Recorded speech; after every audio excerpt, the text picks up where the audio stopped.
Foto ini dijepret oleh Erik Prasetya pada 19 Mei 1998. Dalam foto itu, terlihat jelas bentangan spanduk bertuliskan "Turunkan Soeharto" yang dibawa oleh mahasiswa. 9 hari sebelumnya, 3 Mei 1998, Erik juga mengambil foto yang cukup powerful. Seorang mahasiswa tengah berhadapan dengan aparat polisi. Jarak antara keduanya hanya dipisahkan oleh bendera merah putih. Pada 12 Mei 1998, Erik kembali mengambil foto yang kuat secara visual. Mahasiswa tewas setelah peluru dari tentara menembus tubuhnya. Keempat mahasiswa berasal dari Universitas Trisakti. Foto Erik memperlihatkan salah seorang ibu korban, Hafidin Royan, tak kuasa menahan jerit tangis di depan jenazah anaknya. Tepat sehari setelah kematian mahasiswa Trisakti, kerusuhan pecah di Jakarta dan kota-kota lainnya. Toko dijarah, mal dibakar. Sentimen ke orang-orang Tionghoa meluas. Ratusan orang tewas, ada yang diperkosa. Kerugian material capai triliun rupiah. Selama 3 hari, ibu kota tak ubahnya medan perang. Ya, Mei 1998 akan senantiasa diingat sebagai peristiwa sejarah yang mengantarkan republik ini pada babak baru setelah 32 tahun berada dalam cengkraman rezim tiran.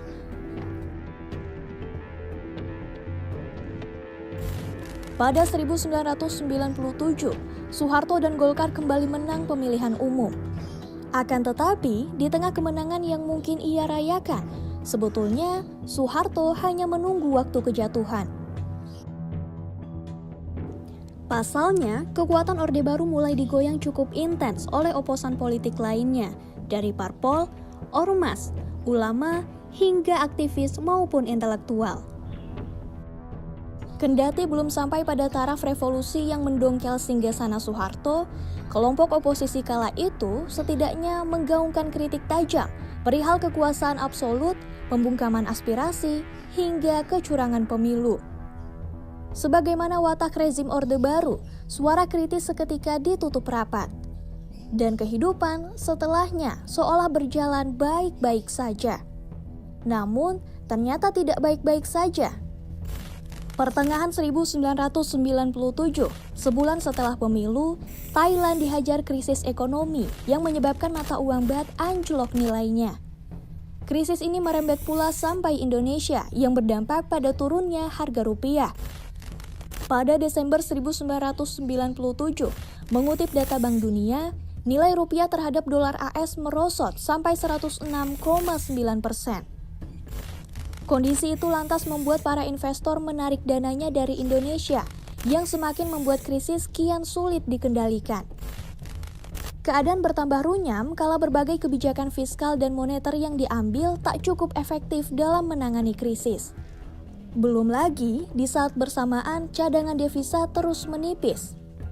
Di titik ini, Soeharto seperti kehabisan akal dan pada akhirnya meminta bantuan IMF untuk menyelamatkan Indonesia dari krisis. IMF bersedia membantu, tapi dengan beberapa syarat. Salah satunya penutupan 16 bank yang likuiditasnya tidak sehat. Pemerintah mengiyakan dan sayangnya penutupan tersebut justru mendorong penarikan besar-besaran dana milik nasabah.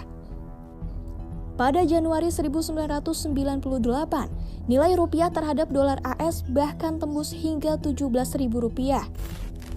5 bulan ke depan, krisis ekonomi dibarengi dengan krisis politik yang mengacaukan pemerintahan Orde Baru. Inflasi yang tinggi, kemiskinan akut, dan kolapsnya perbankan maupun korporasi menjadi bahan bakar untuk menurunkan kekuasaan Soeharto. Jangan lupakan pula kenaikan harga sembako, kelangkaan kebutuhan sehari-hari, sampai PHK massal. Ini belum termasuk praktik culas yang dibangun Orde Baru yang hanya menguntungkan Soeharto dan kroni-kroni maupun keluarganya. Ketidakstabilan di dalam negeri lantas jadi pemandangan yang mesti dijumpai pada bulan-bulan itu. Soeharto, yang meskipun tekanan kepadanya mengalir begitu derasnya, tetap bergeming dalam singgasananya. Ia menyebut krisis ekonomi merupakan rekayasa politik dan bagian dari permainan kelompok yang tak suka terhadap pemerintahannya. Ia tak ingin mundur dan malah mencari dukungan politik ke banyak arah, dari ulama sampai militer. Pada Maret 1998, Soeharto bersama B.J. Habibie dilantik jadi presiden dan wakil presiden. Ia menjanjikan reformasi dalam tata kelola pemerintahan dengan harapan gejolak massa yang tak lagi percaya kepadanya dapat diredam. Tapi, reformasi yang ditawarkan Soeharto salah satunya memperbaiki perekonomian tak disambut oleh rakyat. Di waktu bersamaan, dukungan kepadanya kian menipis menuju lenyap ketika belasan menteri menolak masuk dalam kabinet pemerintahannya. Desakan untuk mundur pun menggema kencang, termasuk dari para loyalisnya. Dan pada akhirnya, setelah merasa tak lagi mendapat dukungan, Soeharto pada 21 Mei 1998 mengucapkan pernyataan yang disambut gegap gempita.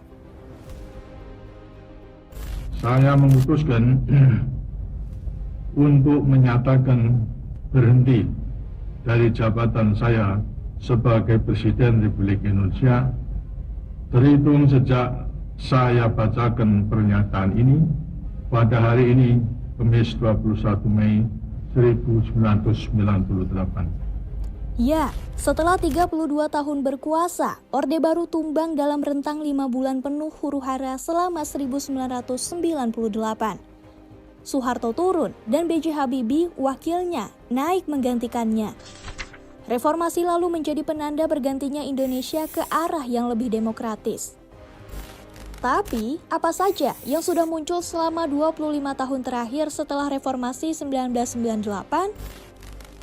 Harapan untuk menyambut Indonesia yang baru ternyata tidak semudah membalik telapak tangan.